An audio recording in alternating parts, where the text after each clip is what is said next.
தமிழ் உறவுகளுக்கு வணக்கம். ஏஎஸ்எம் 6436 தமிழ்நாட்டில் அமைந்த புகழ்பெற்ற கங்கைகொண்ட சோழீஸ்வரர் கோயிலில் பிரதமர் மோடி கோயில் சிற்பங்களையும் தொல்லியல் துறை சார்பில் அமைக்கப்பட்டுள்ள புகைப்பட கண்காட்சியும் பார்வையிட்டு வியந்து போனார்.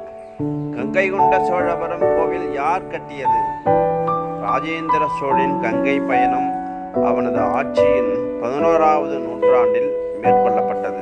சமீபத்தில் கண்டுபிடிக்கப்பட்ட ஏசாலம் செப்பு தகடுகள் மூலம் கிபி 1036 முதலாம் ராஜேந்திர சோழனால் கங்கைகொண்ட சோழீஸ்வரர் கோயில் கட்டப்பட்டதாக உறுதியான ஆதாரங்கள் மூலம் நிரூபிக்கப்பட்டுள்ளது.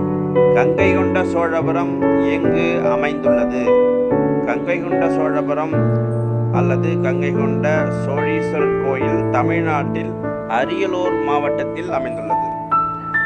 கங்கைகொண்ட சோழபுரம் எப்படி செல்வது? சிதம்பரத்திலிருந்து 43 கிலோமீட்டர் தொலைவில் உள்ளது.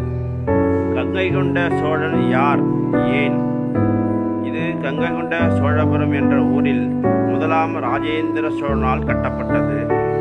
கங்கை ஆறு வரை படையெடுத்து சென்று வெற்றி பெற்றதன் நினைவாக கங்கைகொண்ட சோழபுரம் என்ற நகரத்தை முதலாம் ராஜேந்திர சோழன் அமைத்து அங்கு இக்கோவிலையும் கட்டினார்.